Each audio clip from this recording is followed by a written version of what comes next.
Hi friends, today's topic is all about oral candidiasis. I have uploaded the class of lichen planus before. For those who have not seen that, you can check it out. Let's start. Oral candidiasis is the most prevalent opportunistic infection affecting the oral mucosa.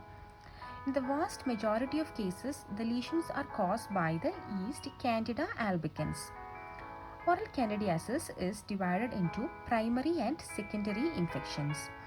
The primary infections are restricted to oral and perioral sites, whereas the secondary infections are accompanied by systemic mucocutaneous manifestation. Next, I am going to discuss the etiology and pathogenesis. To invade mucosal lining, the microorganism must adhere to the epithelial surface. So, the strains of Candida with better adhesion potential are more pathogenic than strains with poorer adhesion. Also, there is an apparent association between oral candidiasis and the influence of local and general predisposing factors.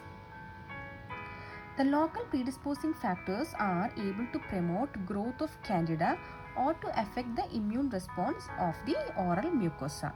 They are the danger wearing, smoking, atrophic constitution, inhalation steroids, topical steroids, hyperkeratosis, imbalance of oral microflora, quality and quantity of saliva. Whereas the general predisposing factors are often related to patients' immune and endocrine diseases or endocrine status, like immunosuppressive diseases, immunosuppressive drugs, impaired health status, chemotherapy, endocrine disorders, and hematinic deficiencies. Next, I am going to discuss in detail about the clinical features of oral candidiasis. The first variety is the pseudomembranous candidiasis or thrush. This is a classic candida infection which affect the patient medicated with antibiotics, immunosuppressant drugs or disease suppress immune system. The other one is the erythematous candidiasis.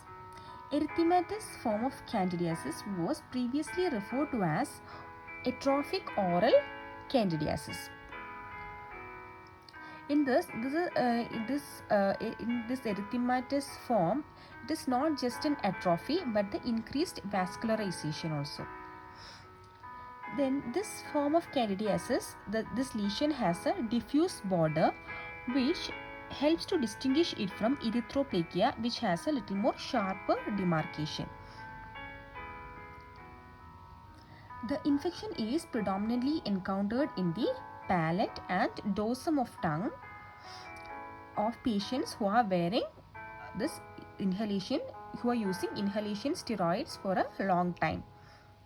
The other is the chronic plaque type and nodular type.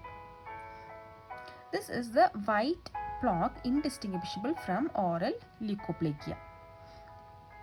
The other important type is the dengue-stomatitis. The most prevalent site for dengue-stomatitis is on the dengue-bearing palatal mucosa. Then this dengue-stomatitis is classified into three types. First one is the type 1, that is localized to minor erythematous sites caused by trauma from a dengue. The type 2 is which affect a major part of the dengue covered mucosa. The third type is, in addition to type 2, granular mucosa in the central part of the palate. The other type is the angular cheilitis, which is really important. This angular cheilitis is the infected fissures of commissures of mouth, often surrounded by erythema. This lesion are frequently co-infected with both Candida and Staphylococcus aureus. Then vitamin B12, iron deficiencies and loss of vertical dimension also been associated with this disorder. Then dry skin may promote the development of fissures in the commissures, allowing the invasion by the microorganism. The next is the median rhomboid glossitis. This median rhomboid glossitis is clinically characterized by an erythematous lesion in the center of posterior part of dorsum of tongue. As the name indicates, the lesion has an oval configuration. And this area of erythema resulting from atrophy of filiform papilla and surface may be lobulated. Then the etiology is not fully clarified, but this lesion frequently shows a mixed bacterial or fungal microflora. Smokers and denture wearers have an increased risk of developing this median rhomboid glossitis,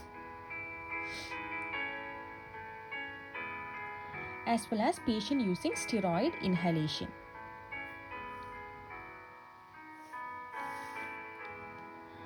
Sometimes a concurrent erythematous lesion may be observed in palatal mucosa, that is also called as kissing lesion.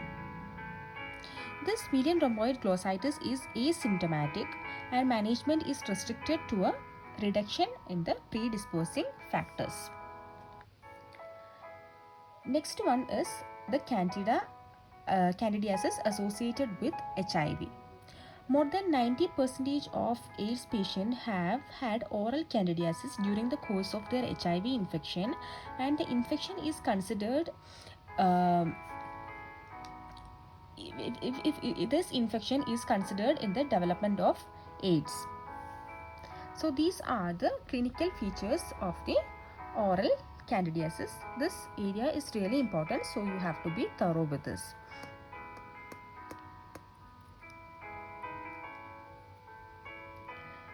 Then we need to see the diagnosis of oral candidiasis. So when we talk about the diagnosis, the presence of candida as a member of commensal flora complicates the discrimination of normal state from infection. It is imperative that both clinical findings and laboratory data are balanced in order to arrive at a correct diagnosis. Also, smear from the infected area which compromises epithelial cells creates opportunities for detection of yeast. Then swab, imprint culture, impression culture, oral rinse are also required for the diagnosis of this oral candidiasis. Then the management.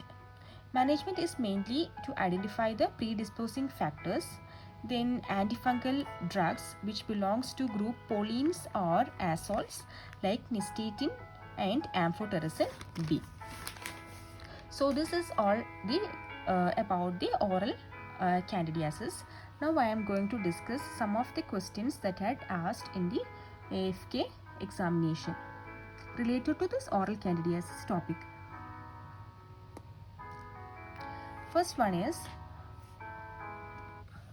which of the following should be performed to confirm a diagnosis of pseudomembranous candidiasis? That we discussed before, that is the cytological smear. The second one is, the prolonged use of antibacterial lozenges or mouthwashes contributes to the development of oral candidiasis, that we discussed before. The prolonged use of antibiotics that causes the candidiasis infection. The third question is, the nystatin is the most appropriate drug to treat candidiasis. That also I discussed. So these all are the I told you before that this is just a concised note especially prepared for AFK. So the information is based on that. So the information is limited and this much of information is only required for AFK. That is why I am not going into detail. The fourth question is, a patient on broad spectrum antibiotics for 4 weeks has widespread sore red and white oral mucosal lesions. Diagnosis is candidiasis because the broad spectrum antibiotics usage. So these are all about candidiasis, and I discussed the questions related to this candidiasis topic. Thank you.